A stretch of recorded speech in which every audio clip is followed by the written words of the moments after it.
Datang kembali teman-teman di channel YouTube saya Mining dan Trading Bitcoin Indonesia. Di video kali ini saya ingin membahas tentang cara untuk memulai mining ya dengan alur yang benar dan baik teman-teman. Dan di video kali ini saya ingin membahas itu kenapa saya buat video ini, karena banyak yang tanya kemarin bagaimana cara mining itu memulai dari awal teman-teman. Jadi sebelum mining kan kita harus tentukan terlebih dahulu ya koin itu bagus apa enggaknya. Dan di video kali ini saya ingin bahas step by stepnya teman-teman. Jadi yang pertama ya teman-teman, itu kita harus ngerti dulu ya atau mengetahui bahwa koin itu punya nilai jual ya yang mau kita mining ya. Misalnya Bitcoin ya, Bitcoin, ETH, LTC dan koin-koin yang lain itu kan udah punya pasar ya. Semakin banyak exchanger yang jual beli untuk koin itu ya, semakin jelas ya untuk harga koin tersebut ya. Jadi kita harus ngerti dulu ya untuk koin yang kita mining itu apa ya. Dan yang kedua itu sebelum kita mining kita harus ngerti dulu untuk tingkat kesulitan ya. Tingkat kesulitan pada waktu mining ya atau diff biasanya. Jadi di dalam dunia mining teman-teman itu yang harus diketahui adalah diff dari koin itu teman-teman pada waktu mining. Misalnya ya kita contohkan aja, misalnya ETH itu diffnya udah tinggi teman-teman. Kenapa udah tinggi? Karena sudah banyak yang mining juga, terus koinnya juga itu makin lama makin sulit untuk di mining ya. Dulu itu VGA yang bisa digunakan untuk mining itu awalnya sih ya itu minimal 2 GB udah bisa dulu, terus meningkat jadi 4 GB dan sekarang itu meningkat jadi 8 GB ya untuk mining ETH ya. Karena diffnya udah ningkat, terus banyak yang mining, jadi kita kayak rebut-rebutan gitu teman-teman ya. Jadi makin besar diffnya makin sulit kita itu dapat koinnya teman-teman. Dan di sini juga teman-teman itu kalau teman-teman yang ingin mining sebaiknya pilih koin-koin yang diffnya rendah ya, misalnya micro bitcoin atau yang kemarin banyak yang saya review ya untuk mining pakai laptop atau pakai HP, karena di situ diffnya cukup rendah dan marketnya juga ada teman-teman, kita bisa jual beli di market tersebut. Dan di sini yang ketiga ya teman-teman, yang ketiga itu memilih koin. Kita siapkan terlebih dahulu ya untuk alatnya ya sebelum mining ya. Dan di sini kalau kita misalnya mau mining ETH lagi, yang kita perlukan adalah VGA. VGA itu yang digunakan biasanya untuk pemula ya, itu pakai RX 580 yang 8 GB ya. Yang 8 GB untuk minimal mining untuk ETH ya. Untuk ETH itu satu VGA aja cukup teman-teman. Tahu VGA aja cukup untuk mining ETH ya.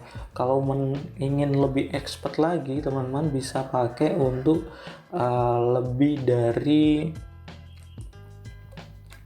6 VGA ya. Dalam satu rig itu biasanya ada 6 VGA yang standar ya teman-teman. Karena beli VGA itu agak mahal ya. Itu teman-teman kalau ingin mining ya, mining beneran teman-teman itu pakai alat ya teman-teman.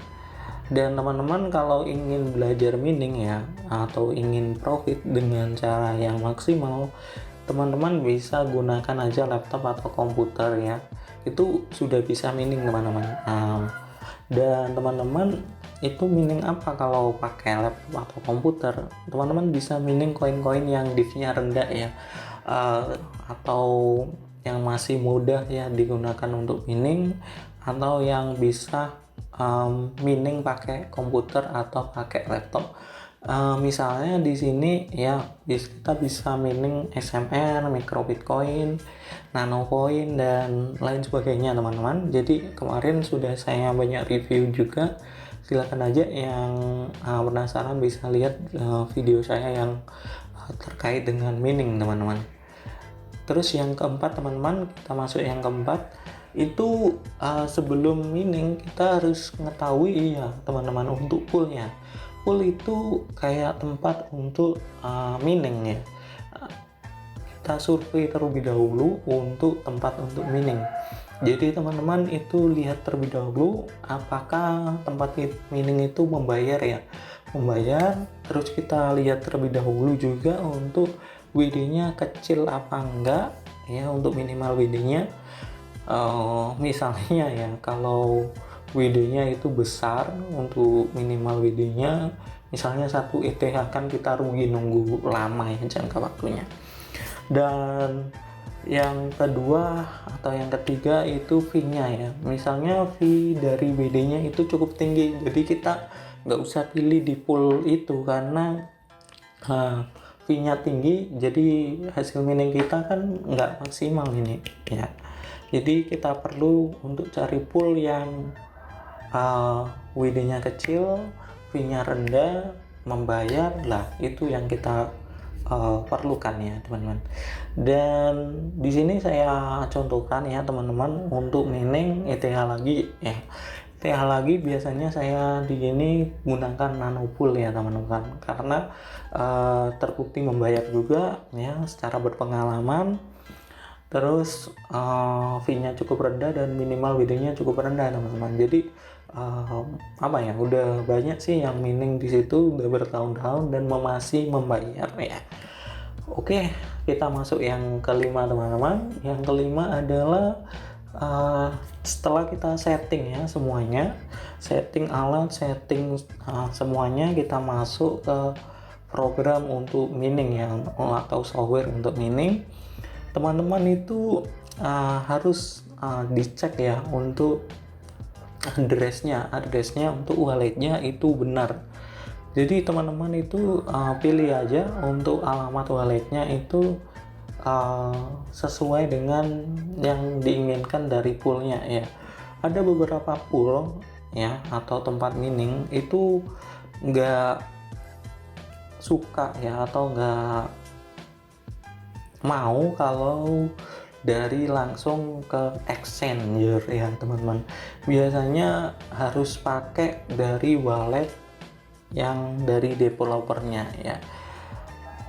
Jadi nggak bisa langsung masuk ke exchanger ya. Misalnya kita mau mining nih untuk ETH, pakai wallet yang ada di Indodax atau wallet yang ada di Binance, kita taruh ada di set nanopool ya. Itu kadang-kadang kayak trouble pada waktu WD ya.